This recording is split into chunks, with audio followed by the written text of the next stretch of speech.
এটা সাধারণ কোনো আয়োজন নয়, এটা ইতিহাস বর্ণনার আয়োজন করতে হবে। আজকের আয়োজন প্রমাণ করবে প্রত্যেক বছরে একবার নয়, প্রয়োজনে প্রত্যেক বছরে প্রত্যেক মাসে এরকম আয়োজন হতে পারে।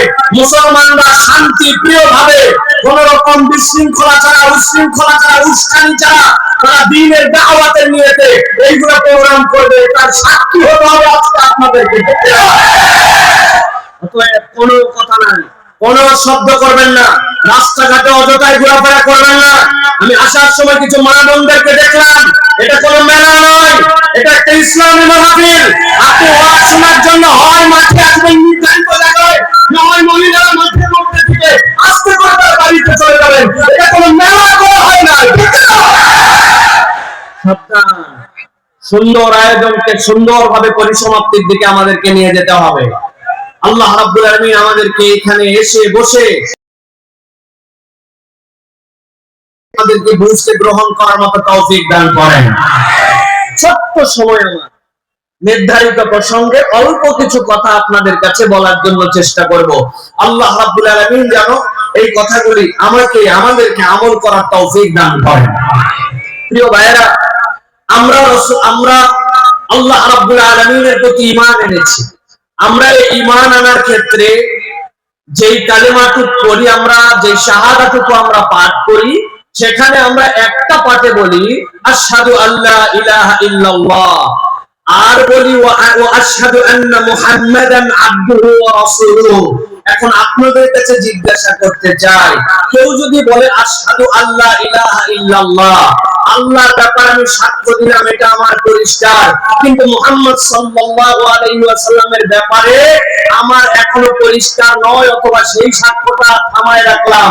একসাথে জিজ্ঞাসা করতে চাই, আল্লাহর সাথে রাসূলুল্লাহর সাক্ষ্য যদি না দেওয়া হয়, রিসালাতের সাক্ষ্য যদি না দেওয়া হয়, এই ব্যক্তি কি ঈমানদার হতে পারবে? একসাথে বলতে হবে, পারবে? এখন দুইটা কথা এই জায়গায় আছে, ঠান্ডা মাথায় বোঝেন। আশহাদু আল্লা ইলাহা ইল্লাল্লাহ আর আমানতু বিল্লাহ, এই দুইটার মধ্যে মাঝে মাঝে আমরা গোলায় ফেলি। আশহাদু আল্লা ইলাহা ইল্লাল্লাহ, আই উইটনেস, আমি সাক্ষ্য দিচ্ছি আল্লাহ তিনি ছাড়া কোনো ইলাহ নাই, মুহাম্মদ সাল্লাল্লাহু আলাইহি ওয়াসাল্লাম তার একমাত্র রাসূল, তার শেষ রাসূল মুহাম্মদ সাল্লাল্লাহু আলাইহি ওয়াসাল্লাম তার আব্দ, এটা হচ্ছে আমার সাক্ষ্য।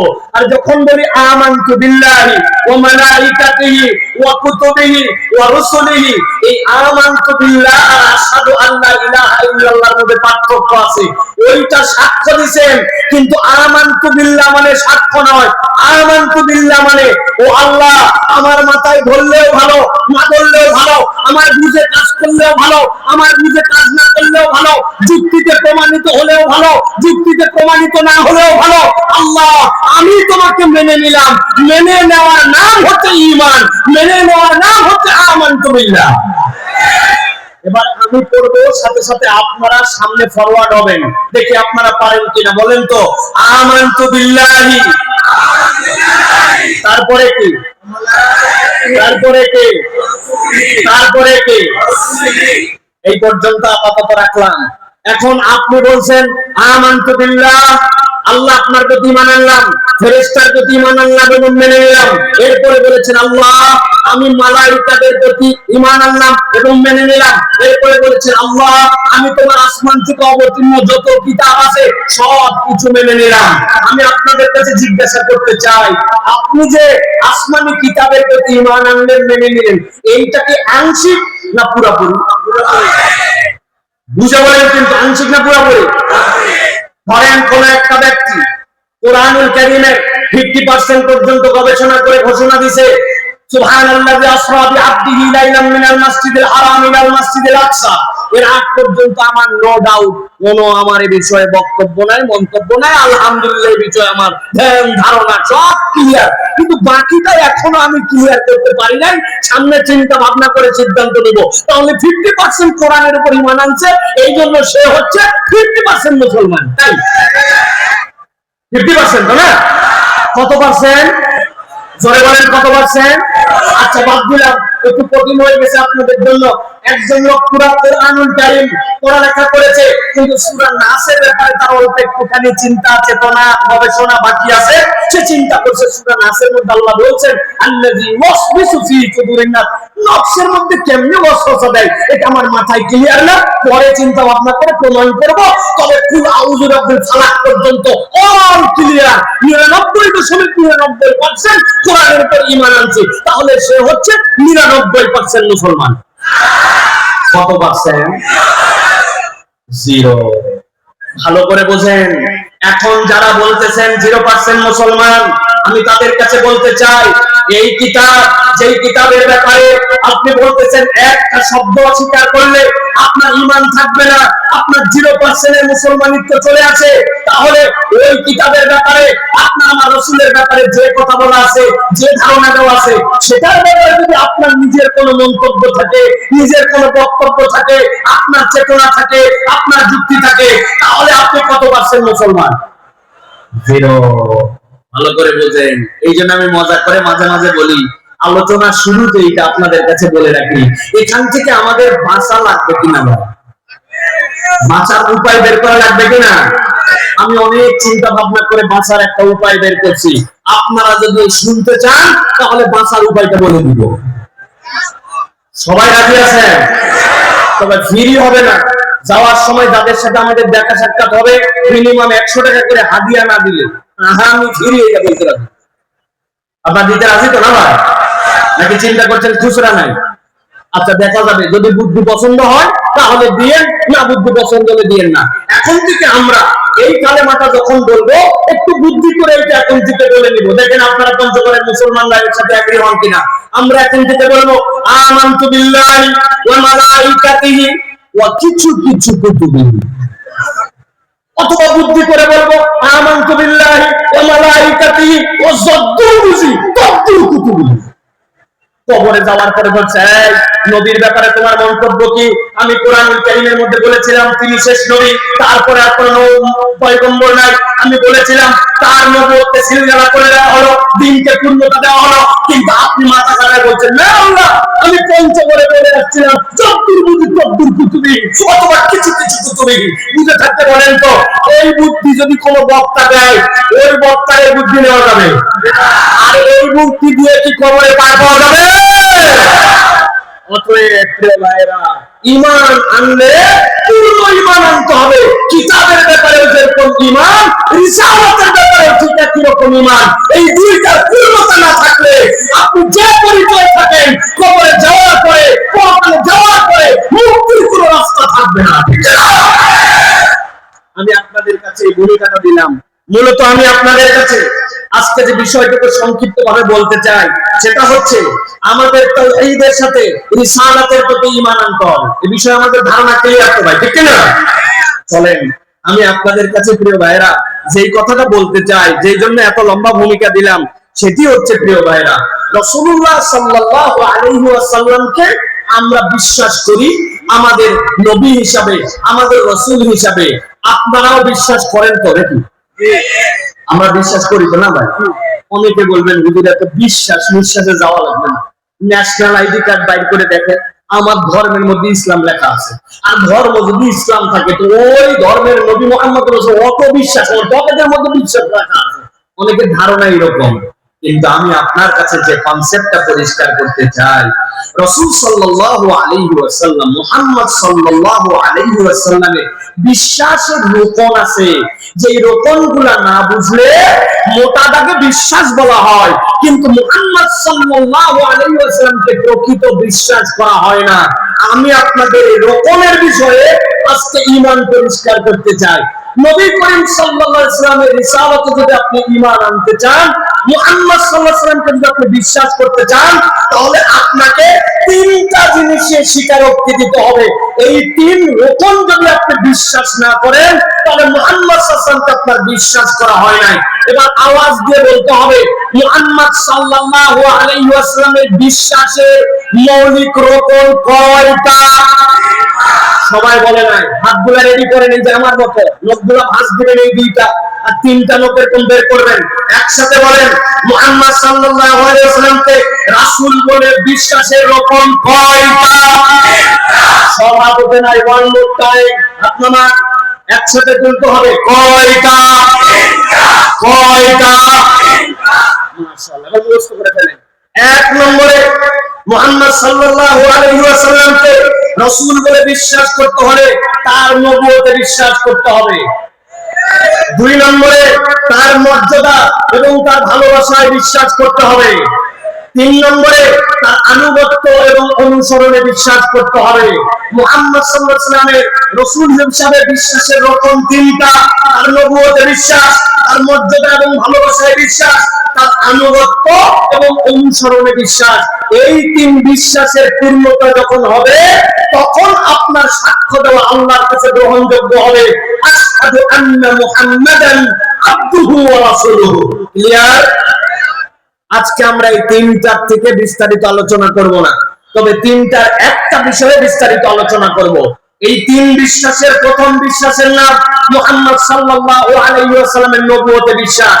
একসাথে বলেন, কিসে বিশ্বাস? আরেকবার বলেন, কিসে বিশ্বাস? ওই যে দাঁড়ায় আছেন যারা, তারা বলেন মুহাম্মদ সাল্লাল্লাহু আলাইহি ওয়াসাল্লামের কিসে বিশ্বাস? মাশাআল্লাহ, নবুয়তে বিশ্বাস। এখন আমাদেরকে জানতে হবে, আমরা মুহাম্মদ সাল্লাল্লাহু আলাইহি ওয়াসাল্লামের নবুয়তে স্বীকার করি, হ্যাঁ তিনি আল্লাহর পয়গম্বর, তার নবুয়ত আমি মেনে নিলাম। এই কথা বলার দ্বারা নবুয়তে বিশ্বাস আনা হয় না। নবুয়তে বিশ্বাস যদি আপনি স্বীকার করেন, তাহলে আপনাকে চারটা বিষয়ের উপরে ঈমান পরিষ্কার করতে হবে। আল্লাহর নবীর রিসালাতে যদি আপনি বিশ্বাস করেন, এই চারটা বিষয় আপনাকে স্বীকৃতি দিতে হবে। এই চার বিষয়ের স্বীকৃতি না থাকলে শুধু মুখে মুখে তিনি নবী ছিলেন এই কথা বললে ফিতনা বাড়বে, কমবে না। কারণ আপনাকে বুঝে নিতে হবে, নবুয়তে বিশ্বাস করি এই কথা বললে আপনাকে চারটা বিষয় আপনাকে কার মনোবাক্যে মেনে নিতে হবে। বিষয় কয়টা? কয়টা? কয়টা? আমি কিন্তু এমনি এমনি এগুলো বলতেছি না, এগুলো আপনাদের কাছে একদম বার্তা হিসাবে রাখতে হবে। এটা প্রিয় ভাই, এক নম্বরে রাসূল সাল্লাল্লাহু আলাইহি ওয়াসাল্লামের নবুয়তে যদি আপনি বিশ্বাস করেন, তার ভিত্তি হবে চারটা।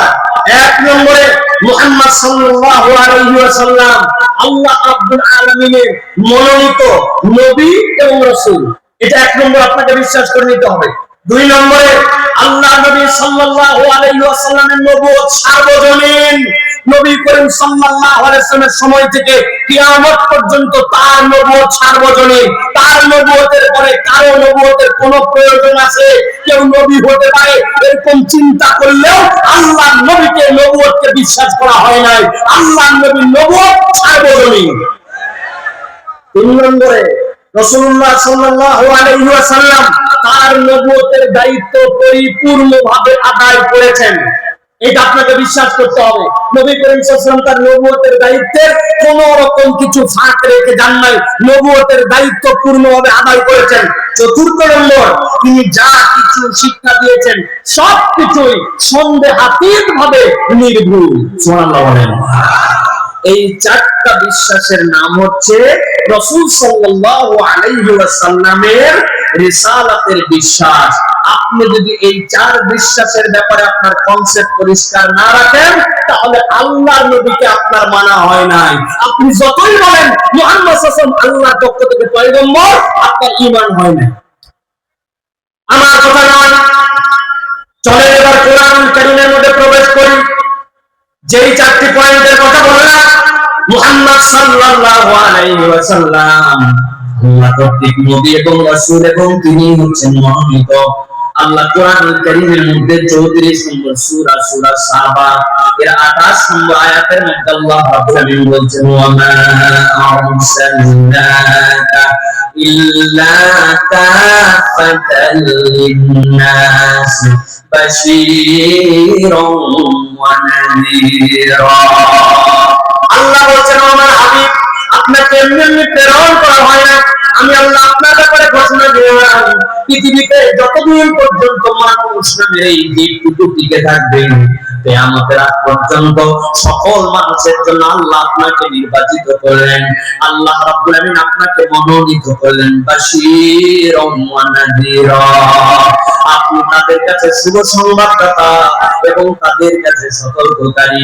আল্লাহ রাব্বুল আলামিন বলছেন এই বিশ্বাস প্রত্যেক মানুষকে করতে হবে যদি আপনার প্রতি ঈমান আনে যে আল্লাহ রাব্বুল আলামিন নবীকে সকল মানুষের জন্য নবুয়ত দান করেছে। আল্লাহ রাব্বুল আলামিন পরে বলছেন সূরা কোরআনের 7 নম্বর সূরা 158 নম্বর আয়াতের মধ্যে বলছেন নবী আপনি জানাবেন কুল ইয়া আইয়ুহান নাস ইন্নী রাসূলুল্লাহি ইলাইকুম জামিআ।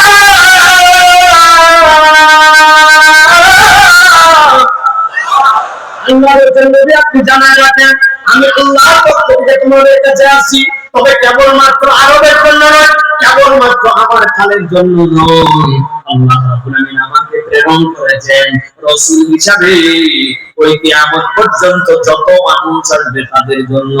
অতএব আপনাকে ঈমান আনতে হবে আমার নবী সাল্লাল্লাহু আলাইহি ওয়াসাল্লাম কেবল গালের জন্য, কেবল গোষ্ঠীর জন্য নয়, বরং কিয়ামত পর্যন্ত অনাগত মানুষের জন্য আল্লাহ রাব্বুল আলামিন তার রাসূলকে প্রেরণ করেছে। সুবহানাল্লাহ। দ্বিতীয়বার চলেন আল্লাহ রাব্বুল আলামিন একটা অনন্য ঘোষণা দিচ্ছেন নবীজি সাল্লাল্লাহু আলাইহি ওয়াসাল্লামের ব্যাপারে।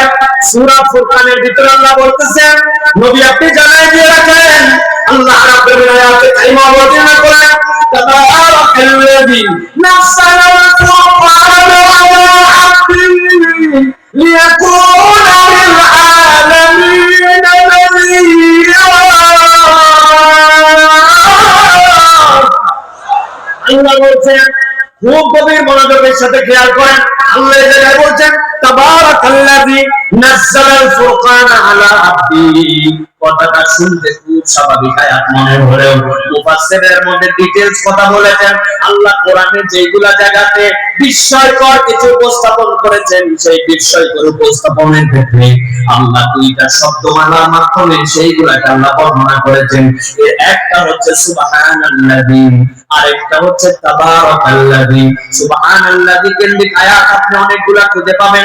এর মধ্যে সবচেয়ে অবাক করা আয়াত আল্লাহ রাব্বুল আলামিন 15 নম্বর পারা শুরুতে আল্লাহ বলেছেন সুবহানাল্লাযী আসরা বিআবদিহি লাইলাম মিনাল মাসজিদিল হারাম ইলাল মাসজিদিল আকসা। আল্লাহ ওই মহিমান্বিত রব যিনি তার গোলামকে এক রাতের মধ্যে এই বাইতুল্লাহ থেকে বাইতুল মুকাদ্দাস পর্যন্ত ভ্রমণ করাইছে।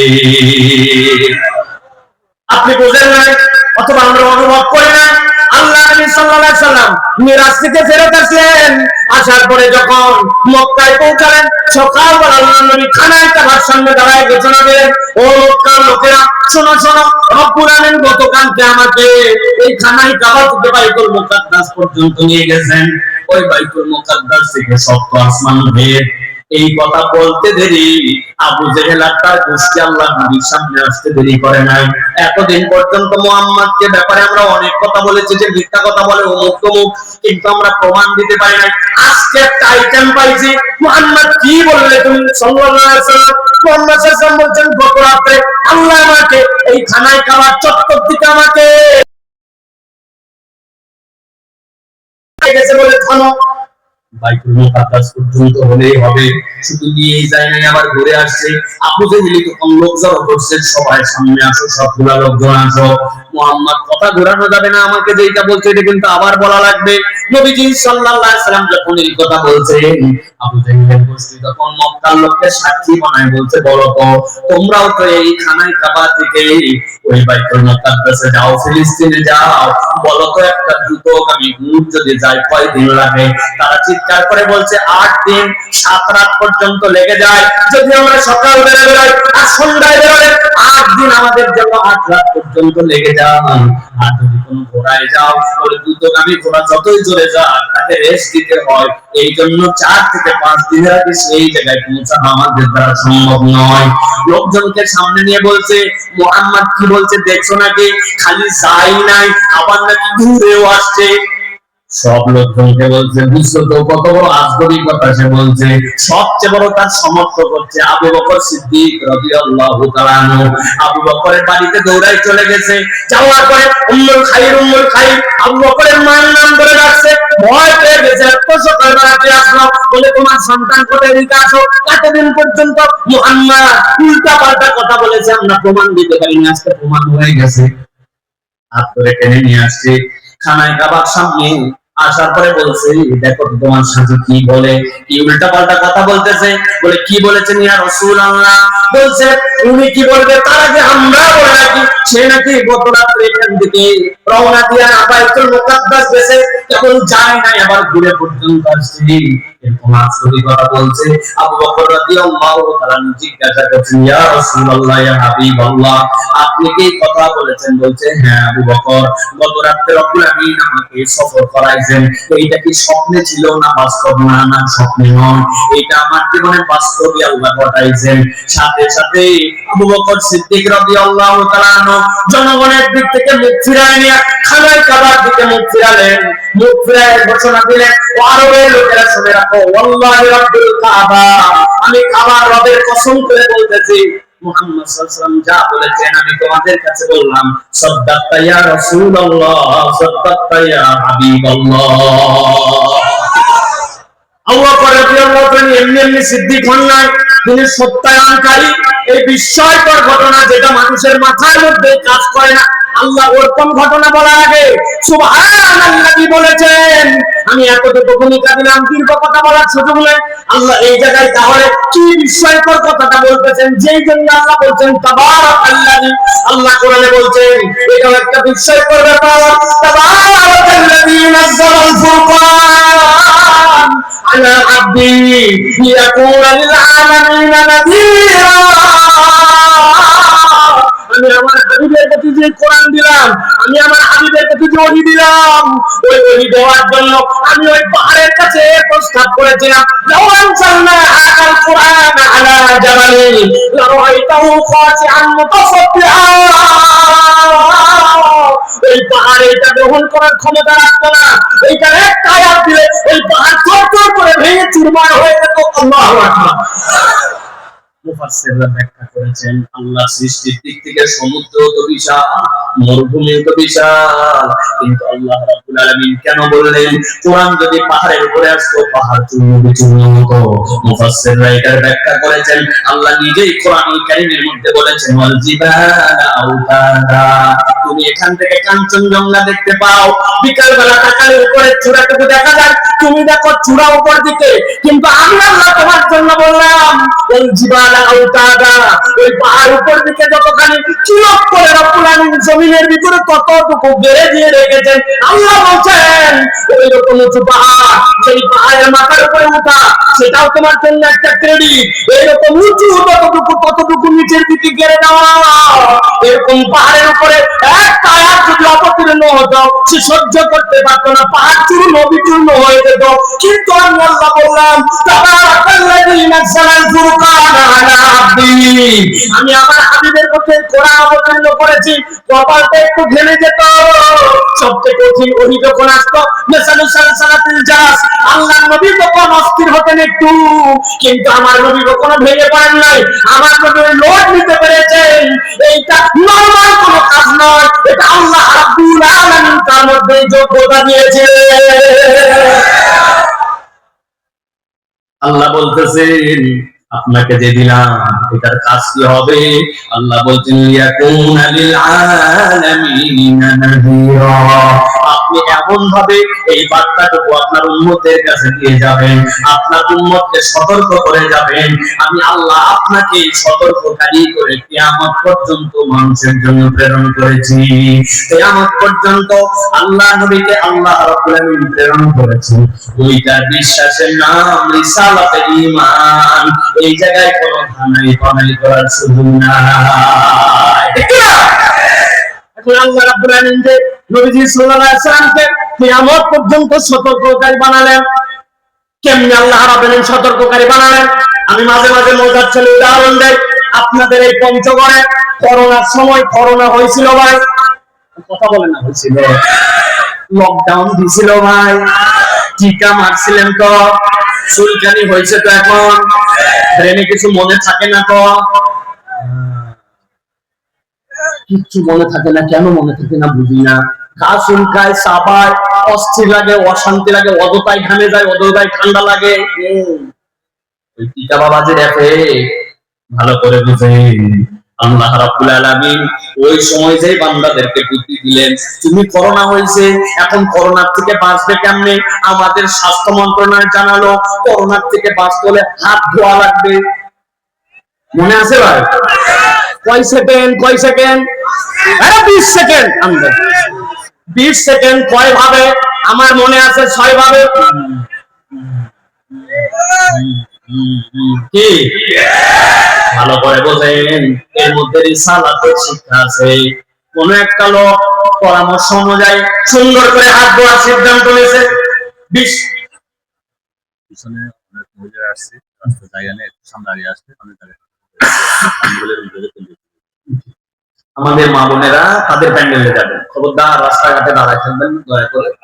আর আমার ভাইয়েরা, আমি আগাতে বলতে পারবো না এখন, আপনারা আস্তে আস্তে করে যারা দাঁড়ায় আছেন স্যান্ডেলটা খুলে নিয়ে হাতে করে নিয়ে ভিতরে চলে যাবেন, দেখেন আপনার ভাইয়েরা আপনাকে বসার জায়গা দিন। বাস এইটুকু পরামর্শ দিলাম, কথা বলেন না কেউ। যে আসবে তাকে আদর করে নিজের জায়গা সরাই জায়গা বের করে দিবে, দেখেন আপনি ঢোকেন ইনশাআল্লাহ। ভালো করে খেয়াল করেন, তাহলে কি বলছিলাম, আপনি হাত ধোয়ার জন্য 6টা কৌশল নিলেন, 6 ভাবে হাত ধোয়া লাগবে, তাহলে আপনার করোনার থেকে আপনি বাঁচবেন, এরকম কথা শুনছেন না ভাই? পঞ্চগড়ের এক লোক হাত ধুয়েছে সুন্দর করে, হাতটা ধোয়ার পরে, যাতা ধোয়া না ধোয়ার পরে হঠাৎ করে তার কপালটা একটুখানি আবার চুলকানি উঠছে, কপালের মধ্যে একটুখানি হাত দিয়েছে। হাত দেওয়ার পরে মনে হয়েছে কি রে, হাত ধোয়ার আগেও তো কপালে হাত দিয়েছিলাম, এখন হাত ধোয়ার পরে আবার যে হাত দিলাম, তাহলে তো জীবাণু আবার আসছে, কি করা লাগবে? আবার হাত ধো। আবার হাত ধুইছে, হাত ধোয়ার পরে হঠাৎ করে আবার এই জায়গায় একটু চুলকাইছে, কপালে আর চুলকাই নাকি রে, হাত ধোয়ার আগে তো এই জায়গাতেও হাত লাগতে পারে, তাহলে জীবাণু যদি এই জায়গায় থাকে তাইলে তো আবার আমি যে চুলকালাম, আমার জন্য তো আবার হাত ধোয়ার জন্য পরিশ্রম করা লাগবে, হাত ধোয়া লাগবে আবার, ঠিক না? আবার হাত ধুবে। এখন এই যে অনেকক্ষণ পরে নিয়ত করছে ওই লোক, এতবার তো হাত ধোয়া যায় না, আমাকে বেঁচে থাকতে হবে। বাঙালি যদি একবার চিন্তা করে কোন জায়গা চুলকাবো না, তাহলে গোটা গা চুলকায়। এখন যতবার হাত দেয় আর চুলকায়, আর চুলকানোর পরে ধুতেই থাকো। এই জন্য অ্যাডভার্টাইজ বানাইছিল, তোর সাবান স্লো নাকি রে। আমি বুঝানোর জন্য বলছি প্রিয় ভাইরা, সংক্ষেপ কথা ভালো করে বুঝেন। আল্লাহ রাব্বুল আলামিন বললেন, তাবারাকাল্লাযী নাযালাল ফুরকানা আলা আবদিহি লিয়াকুনা লিল আলামিনা নাযীরা। আল্লাহ বলতেন, দুনিয়ার মানুষ, আমি নবীর প্রতি এমন ভার দিলাম, এই ভারের মধ্যে এমন বার্তা ঢুকালাম, এমন ভাবে সতর্ক করলাম, তুমি যদি নবীর জীবন খুঁজে দেখো, আল্লাহ নবী তোমাদেরকে এমন ভাবে হুকুম গুলা জানাই দিয়ে গেছে, এর থেকে উত্তম সতর্ককারী আর কেউ হতে পারে না। আল্লাহু আকবার। হাত ধোয়ার আগে কবজি ধুয়ে নাও, কবজি ধোয়ার পরে মুখটা ধো, মুখটা ধোয়ার সময় নাকের মধ্যে পানি দিয়ে নাকটা, এখান থেকে এই পর্যন্ত কমসে কম একবার, আর নবীর সুন্নত মেনে অন্তত 3 বার। সবাই সব আপনাকে ধোয়ালো,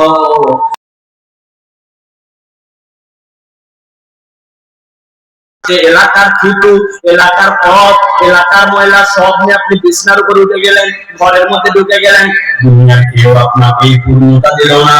আল্লাহ বললেন, নবী আপনার মাধ্যম দিয়ে আমি যে ওযু শিখালাম, কিয়ামত পর্যন্ত যত ধুক এর থেকে সুন্দর ধোয়া হতে পারে না।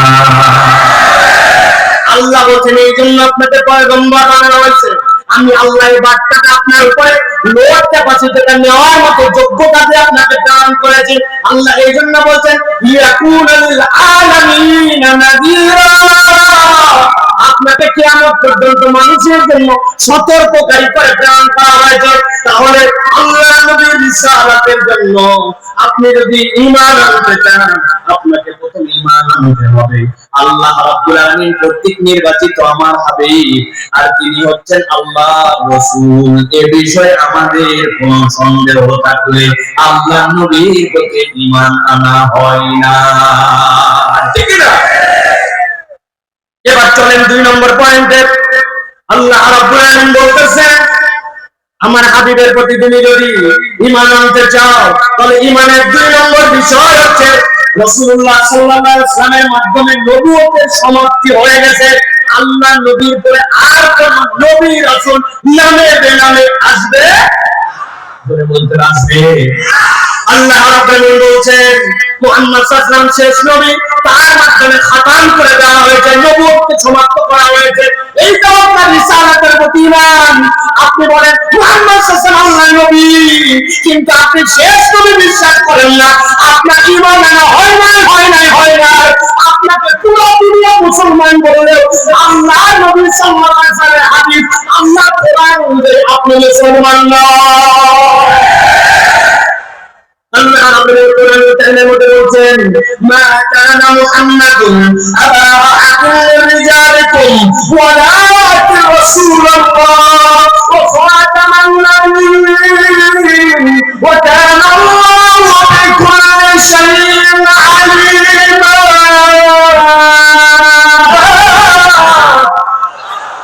আল্লাহ বলেন দুনিয়ার মানুষ, আমি আল্লাহ রাব্বুল আলামিন তোমাদের জন্য জানালাম মা কানা মুহাম্মাদুন আবা আহাদিন মিন রিজালিকুম, তোমাদের মধ্যে জীবিত আছে এরকম কোন সন্তানের পিতা মুহাম্মদ সাল্লাল্লাহু আলাইহি ওয়াসাল্লাম, তার সন্তান ছিল, সেগুলো আল্লাহর কাছে চলে গেছে।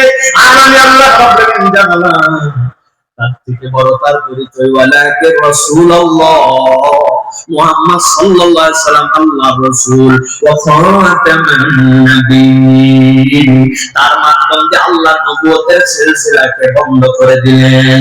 ওয়া কানা আল্লাহু বিকুল্লি শাইইন আলিমা। ভাবতে পারো নবুয়তের সিলসিলা বন্ধ হলো, এখন এরপরে কি হবে মানুষের জন্য? আল্লাহ বলছেন আল্লাহ রাব্বুল আলামিন সব বিষয়ে সম্মুখজ্ঞাত, তিনি জেনে বুঝে আল্লাহ নবীর মাধ্যম দিয়ে নবুয়তকে সমাপ্ত ঘোষণা করেছেন। আমি আপনাদের কাছে এক বাক্যে চিৎকার করে জানতে চাই, নবুয়তের সমাপ্তির ঘোষণা দিয়েছেন কে? জোরে বলতে হবে, কে? নবুয়তের সমাপ্তির ঘোষণা দিয়েছেন কে? আল্লাহ বলতেছেন যে আল্লাহ নবুয়তের সমাপ্তির ঘোষণা দিলেন, ওই আল্লাহ সব কিছু জানেন, কি লাগবে কি না লাগবে দুনিয়ার কারো বলার অধিকার নাই। আল্লাহ দিন দিলেন, ওইটা কেমনে চলবে না এই চিন্তা আপনার নয়। আল্লাহ বলছেন এই জন্যই আশহাদু আল্লা ইলাহা ইল্লাল্লাহ ওয়া আশহাদু আন্না মুহাম্মাদান আবদুহু ওয়া রাসূলুহু, এইটুকুতেই শেষ নয়। আমানতু বিল্লাহি ওয়া মালাইকাতিহি ওয়া কুতুবিহি ওয়া রুসুলিহি, আমার মাথায় ধরলেও বিশ্বাস করতে হবে, আমার মাথায় না ধরলেও বিশ্বাস করতে হবে। ওইটার নাম ঈমান, যুক্তির নাম ইসলামে ঈমান নয়। যুক্তির নাম ইসলাম না, যুক্তির নাম ঈমান না। আপনার মাথায় ধরলে ভালো, না ধরলে আরো ভালো, কোনো সমস্যা নাই, কিন্তু আপনাকে গায়ে বিশ্বাস করে স্বীকার করে নেওয়ার কারণ। অনেক সময় আমাদের অনেক মুরব্বীরা উদাহরণ দেন, আল মাসা আলাল খাফাইন, কোন মুকিম 24 ঘন্টা পর্যন্ত মুজায় মশে করতে পারবে, মুসাফির 72 ঘন্টা পর্যন্ত 3 দিন পর্যন্ত মুজার উপরে মশে করতে পারবে। এখন যৌক্তিকভাবে মানুষের কাছে নলেজে কি বলে, আপনি যদি একটা লেদারের মুজা পরে ঘোরেন, ওই মুজা পরে হাঁটা চলা করেন, মুজার ময়লা কি উপরে লাগে না নিচে লাগে? নিচে লাগে, কিন্তু মুজার মশা করেন কোন জায়গায়? উপরে। বলবেন আবার কি দিন ভাই, এই যুক্তি চলবে না আপনার, আপনার বিবেকের যুক্তির এখানে 1 পয়সা দাম নাই। আল্লাহ যা বলছেন ওইটাকে আমান্না, আল্লাহ রাব্বুল আলামিন বলেছেন আমি এর প্রতি ঈমান আনলাম, সামি'না ওয়া আতানা, ওইটার নাম ঈমান। কোন যুক্তি দিবেন আপনার জন্য বিপদ হয়ে যাবে, ইসলাম থেকে বের হয়ে যাবেন, ঠিক না? এজন্য আপনাকে স্বীকার করতে হবে আল্লাহ রাব্বুল আলামিন তার রাসূলুল্লাহ সাল্লাল্লাহু আলাইহি ওয়াসাল্লামের ব্যাপারে বলেছেন যে তিনি হচ্ছে খাতামুন নবিয়্যিন, তারপরে আর কোন নবী রাসূল। এখন আমাদের অনেক যারা অন্যান্য বিভিন্ন বিশ্বাসের ভাইয়েরা আছে, তাদেরকে নিয়ে অনেক ধরনের কথা আছে। আমি সহনশীল, সবচেয়ে সহনশীল একটা কথা বলতে চাই, সেটি হচ্ছে এই দেশে হিন্দুরা আছে না ভাই? এই দেশে খ্রিস্টানরা আছে না ভাই? এই দেশে বৌদ্ধরা আছে না? নানান ধর্মাবলম্বী মানুষ আছে না? আমাদের কি তাদের সাথে তাদের ধর্ম পালনে, তাদের কাজ, তাদের পূজা, তাদের উৎসব এইগুলাতে কোনো বাধা বিপত্তি, তাদেরকে আক্রমণ করা, তাদের সাথে হটকারিতে যাওয়া, এগুলা কি ইসলাম এলাও করে? না। তারা তাদের ধর্ম পালন করবে, তারা তাদের যে সকল আচার আচরণ সেগুলো নির্বিঘ্নে পালন করবে। মুসলমানরা তো এটাতে বাধা দিবেই না, দিবে না, ওটাতে শরীকও হবে না। কিন্তু কেউ যদি তাদের এই উপাসনায় বাধা দিতে চায়, আর মুসলমান যদি জেনে ফেলে এইটা হচ্ছে একটা উস্কানি দেওয়ার জন্য, গন্ডগোল পাকানোর জন্য করছে, প্রয়োজনে প্রয়োজনে মুসলমান সেই ইনফরমেশন পুলিশকে দিবে, যারা অথরিটি আছে তাদেরকে দিবে, যে তাদের বিপক্ষে এই কাজ করতে যাচ্ছে, আপনারা তাদের উপাসনালয় রক্ষা করেন, তাদের এই সকল আচার আচরণে কেউ যেন হাঙ্গামা করতে না পারে এটাকে রক্ষা করেন। এটা মুসলমানদের দায়িত্বের মধ্যে পড়ে, ঠিক না? এটা বলার উদ্দেশ্য, আপনি আল্লাহ নবী সাল্লাল্লাহু আলাইহি ওয়াসাল্লামকে যদি শেষ নবী না মানেন, মুহাম্মদ সাল্লাল্লাহু আলাইহি ওয়াসাল্লামের পরে নবুয়ত আছে বলে বিশ্বাস করেন, কেউ এটা বিশ্বাস করলে করতেও পারে, এটা তাদের ব্যাপার। তারা ওই সমাজে থাকবে, তারা ওই সমাজে বসবাস করবে, তারা তাদের ধর্মীয় আচার আচরণ পালন করবে। কিন্তু মুহাম্মদ সাল্লাল্লাহু আলাইহি ওয়াসাল্লামের পরে কোন নবুয়ত আছে, নবুয়ত আছে, তারপরে কেউ নবী রাসূল হতে পারে, এটা বিশ্বাস করার পরে আপনার পরিচয় নিয়ে থাকতে হবে, মুসলমান পরিচয় নিয়ে থাকা যাবে না।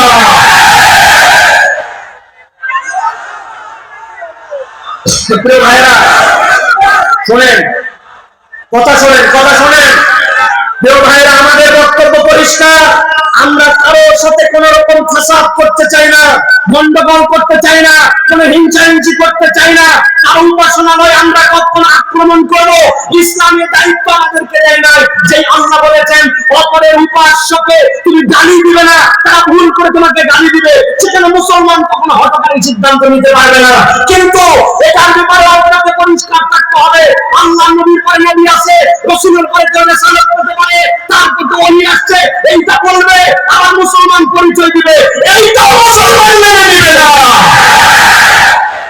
আপনার স্বতন্ত্র আইডেন্টিটিতে আপনি থাকবেন, হিন্দুদের কম আছে, খ্রিস্টানদের কম আছে, অন্য ধর্মাবলম্বী আছে, আপনিও থাকবেন। আমরা আমাদের দাওয়াত দিব, তাবলীগ করব, বুঝাবো, আল্লাহ হেদায়েত দিলে হেদায়েত আসবে, না হলে জাহান্নামে যাবে, এটা নিয়ে আমাদের টেনশন নাই। কিন্তু মুসলমানের পরিচয় নিয়ে আমারটাও মসজিদ, তোমারটাও মসজিদ, তুমিও বলতেছো মুহাম্মদ সাল্লাল্লাহু আলাইহি ওয়াসাল্লাম নবী, আমিও বলতেছি, এই দুইটার মধ্যে আসমান জমিন পার্থক্য আছে। আমি মুসলমান, আর তুমি প্রতিবার বললো তুমি মুসলমান নও, তুমি কাফের, কাফের, কাফের, কাফের। প্রিয় ভাইরা, এই বিষয়ে আপনাদের ঈমান পরিষ্কার করতে হবে, ভবিষ্যৎ প্রজন্মকে আপনাকে সতর্ক করে যেতে হবে। এটা ইসলামের বিপক্ষে নব্য ফিতনা নয়, এটা প্রাচীন ফিতনা, কিন্তু এটাকে পেট্রোনাইজ করা হচ্ছে, এটাকে ইউজ করা হচ্ছে। আপনাকে যদি আপনি যদি সতর্ক না হয়, আল্লাহ মাফ করুন, পূর্ব তিমুরের ইতিহাস আপনারা জানেন, যেখানে মুসলমানের আধিক্য ছিল, কিন্তু সেখানে হটকারী ওই জাতিসংঘের রাজধানী খবিসারা ওখানে আস্তে আস্তে করে নানান কার্যক্রম আগে চালায়া, ওখানে গণভোট দিছে, গণভোট দিয়ে 51-49 ভাগ করে দেশকে আলাদা করে দিয়েছে। একদল এই বাংলাদেশের স্বাধীনতা স্বাতন্ত্র্যের নামে ভবজাধারী হয়ে বিগত সময় আপনি দেখেছেন তারা এমন পেট্রোনাইজ করেছে, অধিকাংশ এই দেশের 99.9999 সংখ্যায় সামান্য একটু, তাদের ব্যাপারে ওদের যত আন্তরিকতা, যত হিসাব, মুসলমান বিপদে পড়লে এত হিসাব নাই, তখনই বোঝা যায় ডাল মে। এই জন্য আমাদেরকে এই বিষয়টাই সতর্ক থাকতে হবে। আমি আবারও বলছি, কখনো আমরা কারো প্রতি আক্রমণ করবো না, কখনো আমরা কারো উপাসনালয়কে আমরা ভেঙে দিব না, ইসলাম এটা বলে নাই। তবে আপনি আমারটাও মসজিদ, আপনারটাও একই নামে ডাকবেন, এটা বাংলাদেশে সম্ভব নয়। আপনারটা আলাদা ধর্মীয় উপাসনালয় হবে, আপনাকে এই বিশ্বাসে আপনাকে পরিষ্কার থাকতে হবে। রাসূলুল্লাহ সাল্লাল্লাহু আলাইহি ওয়াসাল্লাম বলছেন, মা মিন আবদিন ইয়াশহাদু আন লা ইলাহা ইল্লাল্লাহ ওয়া আন্না মুহাম্মাদান আবদুহু ওয়া রাসূলুহু ইল্লা হারামাহুল্লাহু আলান নার। দুনিয়ায় যদি বিশ্বাস করে আশহাদু আল্লা ইলাহা ইল্লাল্লাহ ঈমান পূর্ণ করে, আর মুহাম্মদ সাল্লাল্লাহু আলাইহি ওয়াসাল্লাম আল্লাহর পয়গম্বর এবং রাসূল, এই বিশ্বাসটা যদি তার মধ্যে পরিষ্কার থাকে, তাহলে আল্লাহ তার জন্য জাহান্নামের আগুনকে হারাম করে দিবেন। সুবহানাল্লাহ। এখন কথা, জাহান্নামের আগুন হারাম হবে, আপনার আমার জন্য বিশ্বাসের জায়গাটা আপনাকে পরিষ্কার করতে হবে। আল্লাহ নবী এটা বারবার বলে গেছেন, ইয়াশহাদু আল্লা ইলাহা ইল্লাল্লাহ ওয়া আন্না মুহাম্মাদান আবদুহু ওয়া রাসূলুহু। এখন আবার আপনাদের কাছে জিজ্ঞাসা করতে চাই, নবুয়তের বিশ্বাসের ভিত্তি তাহলে কয়টা? কথা বললেন না, কয়টা? আমার কথা কিন্তু শেষের দিকে, এখনই হচ্ছে আমাদের সাজিদুল ইসলাম ভাই চলে আসবেন, আমাকে একদম টাইম বেঁধে দেওয়া হয়েছে, একদম 40 মিনিট কথা বলতে হবে, এরপরে আমাদের বড় বড় ব্যক্তিত্বরা এসেছেন, তারা আসবেন। জি।